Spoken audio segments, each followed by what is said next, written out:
कानपुर में साइबर ठगी का जाल एक बार फिर बेनकाब हुआ है। जामताड़ा गैंग पर पुलिस ने बड़ी कार्रवाई करते हुए 20 साइबर ठगों को गिरफ्तार किया है। लेकिन सवाल ये है कि लगातार एक्शन के बावजूद ये नेटवर्क अभी भी एक्टिव कैसे है। रेवना इलाके के कई गांव, रठी गांव, समाजनगर, लक्ष्मणपुर, बड़ेला और आदि गांव अब साइबर ठगी के हॉट स्पॉट बन चुके हैं, जहां घर से ठगी का कनेक्शन निकल करके सामने आ रहा है। फर्जी सिम, पेमेंट बैंक के अकाउंट और पुलिस बनकर लोगों को डराने का खेल, इस पूरे नेटवर्क का तरीका सुनकर आप भी चौंक जाएंगे। कानपुर पुलिस ने साइबर फ्रॉड गैंग का बड़ा खुलासा किया है।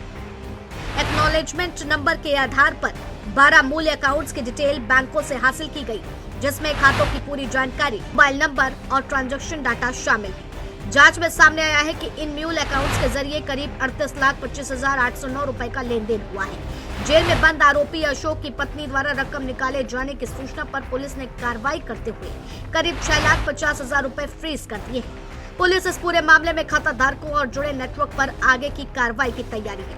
वहीं घाटमपुर और रेनवा क्षेत्र में भी पुलिस की कार्रवाई के दौरान 289 प्री एक्टिवेटेड सिम कार्ड बरामद हुए हैं। जांच में करोड़ों रुपए की ऑनलाइन ठगी से जुड़े बड़े नेटवर्क का खुलासा हुआ है, जिसमें 17 आरोपी अभी भी फरार हैं। 230 पुलिसकर्मी और ड्रोन की निगरानी में गिरफ्तार किए गए 20 साइबर अपराधियों ने पूछताछ में कई बड़े खुलासे किए हैं। उनका दावा है कि कानपुर नगर और देहात के कई ग्रामीण इलाके अब जामताड़ा मॉडल के नए केंद्र बन चुके हैं। पुलिस अब उन 17 आरोपियों की तलाश में लगातार छापेमारी कर रही है और इस पूरे तंत्र को भी जांच हो रही है, जिसके जरिए ठगी की रकम को ठिकाने लगाया जाता था।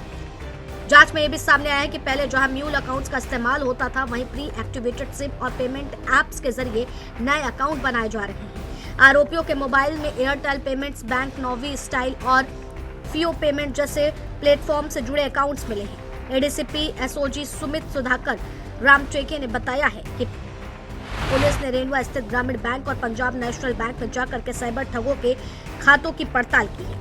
इन दोनों बैंक में आरोपितों के 13 बैंक खाते मिले हैं। इनमें करीब 22 लाख रुपए हैं। वहीं एक और चौंकाने वाली जानकारी पुलिस के हाथ लगी है। इन बैंकों में 12 खाते ऐसे हैं जिन्हें साइबर ठगी की शिकायत के बाद फ्रीज करा दिया गया था। इन खातों में करीब 13.5 लाख रुपए हैं। पुलिस अब ये पता लगाने में जुटी है कि ये खाते किनके नाम से खोले गए और फ्रीज होने के बाद खाता धारकों ने क्या कदम उठाया है। अधिकारियों का मानना है कि इस कड़ी को जोड़ने से साइबर ठगों के मददगारों का भी खुलासा हो सकता है। फिलहाल पुलिस इस पूरे साइबर नेटवर्क की गहराई से जांच कर रही है और जुड़े खातों पर कार्रवाई तेज कर दी है। लेकिन बड़ा सवाल ये है कि क्या इस साइबर ठगी के मकड़ जाल को पूरी तरह खत्म किया जा सकेगा या फिर ये गिरोह नए तरीकों के साथ फिर से सक्रिय हो जाएंगे। वीडियो जर्नलिस्ट राजेश के साथ दीपक यादव, जेएमडी न्यूज़, कानपुर।